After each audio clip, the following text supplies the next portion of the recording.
TMC দালালরা এসে হঠাৎ করে এই তো দাদাগিরি করতে লাগলো যে মালটা আটকে দেবো, এটা এফসিআই মাল। তিন ব্যক্তি উপপ্রধান আছেন, পাশে এফসিআই গোডাউন, এখানে এফসিআই থেকে প্রচুর মাল চুরি করছে ড্রাইভার খালাসিরা। সেই মালটা উনি দীর্ঘদিন ধরে অফিস করছেন, এই ব্যবসা করে উনি এই জায়গায় এইখানে মাল দেন না, উনি এই মালটা সাঁইথায় বিক্রি করেন। পঞ্চায়েত দখল করতে না পারার একটা রাগ, গরিব বিরোধী তৃণমূল এর থেকেই প্রমাণিত। করিদ্ধা গ্রাম পঞ্চায়েতের উপপ্রধান সঞ্জীব বাগদির মুদির দোকান থেকে শুক্রবার প্রায় 15 বস্তা চাল অন্যত্র বিক্রির জন্য নিয়ে যাওয়া হচ্ছিল। এমন সময় তৃণমূলের তরফ থেকে অভিযোগ করা হয় এই সকল চাল রেশনের এবং সেগুলো এফসিআই গোডাউন থেকে কাটা দরে কিনে সাঁইথিয়ার কোনো একজনকে বিক্রি করছিলেন ওই উপপ্রধান। ঘটনাকে কেন্দ্র করে এলাকায় চাঞ্চল্য ছড়ালে পুলিশ ঘটনাস্থলে গিয়ে ওই বস্তাবন্দি চাল আটক করে। তবে বিজেপির তরফ থেকে এই সমস্ত অভিযোগ অস্বীকার করা হয়েছে এবং দাবি করা হচ্ছে যেহেতু করিদ্ধা গ্রাম পঞ্চায়েতে তৃণমূল জয়যুক্ত হতে পারেনি এবং তারা আগামী দিনেও এখানে পরাজিত হবে, তাই বিজেপি নেতা কর্মীদের ফাঁসানোর চেষ্টা চালানো হচ্ছে। আজকে আমরা দেখলাম, আমরা সাধারণ প্রশাসনের হাতে দিলাম, প্রশাসন যেটা ভালো বুঝবে সেটা। চাল কি উদ্ধার হয়েছে? চাল, হ্যাঁ, আমরা দেখলাম যে ওই চাল ওই সরকারি বস্তা, চাল সরকারি বস্তাটাকে ফেলে দিয়ে এমনি বস্তার উপর লোড করে গাড়িটা লোড করে যাচ্ছিল।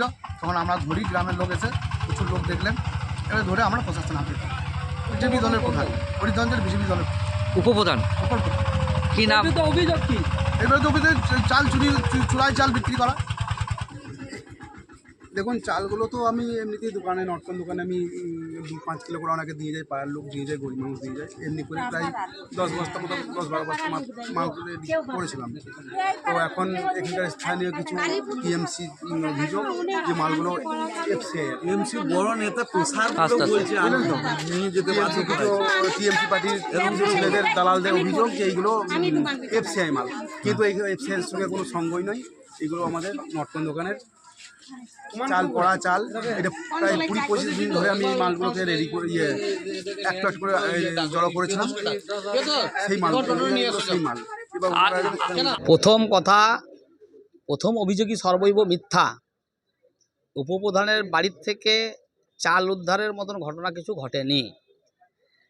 ওইখানকার সাধারণ গরিব মানুষ, গরিব কৃষক পরিবারের যারা আছেন, ওনারা চাষ করার পরে অনেক সময় এরকমও হয় গ্রাম বাংলায় যে বাড়িতে লিকুইড অর্থ, সেই অর্থ না থাকার কারণে আমাদের যিনি উপপ্রধান আছেন ওনাদেরকে ওই কৃষক পরিবারের লোকেরা কিছু চাল দিয়ে তার বিনিময়ে মশলাপাতি, তেল, আনাজপাতি নিয়ে আসেন।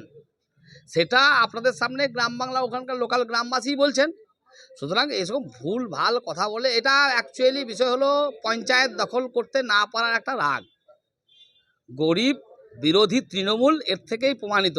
একটা সাধারণ গরিব মানুষ, তাদেরকে কাজ দেওয়া, তাদের খাবারের ব্যবস্থা করার পরিবর্তে সেই গরিব মানুষ যখন উপপ্রধান উপকার করেন, উপপ্রধান তাদেরকে যখন বিনিময়ের মাধ্যমে আপনার ওই কৃষকদের চালের বিনিময়ের মাধ্যমে যখন তেল, নুন, হলুদ এবং আরও ভালো চাল দিয়ে ওনাদেরকে খাবার ব্যবস্থা করেন, তৃণমূল এখন দিশা পাচ্ছেন না, সেই জায়গাটাকেও গরিব মানুষ যাতে খেতে না পায় তার ব্যবস্থা করানোর চেষ্টা করছেন। এটা হারের কারণ, হারের জ্বালা।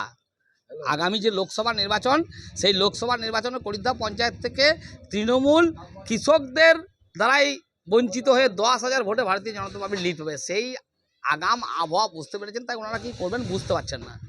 ঘটনার পরিপ্রেক্ষিতে স্থানীয়রা কি বলছেন চলুন শুনে নেওয়া যাক। করে আমরা ওই আটাটা বিছিয়ে দিই, লটকন নিই, আরও কোনো জিনিস নিই, হ্যাঁ, তারপরে চালটাও কোনো সময় দিই, কম দামে চালও আমরা কিনি। হ্যাঁ, আটা আমরা এত আটা কি করে খাবো, আমরা বিছিয়ে দিই। হ্যাঁ, আটা ভালো দেয় না, ঠিক আছে। হ্যাঁ, এইটাই আমার। মানে আপনারা কি চাল আটা এখানে বিক্রি করে কি করেন? ওই লটকন কিনে নিই, তেল মশলা কিনি। হ্যাঁ, আমার পায়রা আছে, আমি গম কিনি, 1 কেজি 2 কেজি করে গম কিনি। হ্যাঁ, লেয়, আমাদের কাছে লেয়, আমাদের কাছ থেকে লেয়, আমরা আটা দিই। আজকে কি শুনলেন? আজকে শুনলাম এই যে এখানে যা হচ্ছে। কি মনে হচ্ছে, অভিযোগটা কি? আমিও তো বলতে পারছি। অভিযোগটা কি ঠিক? সবাই যা বলবে আমিও তাই বলবো।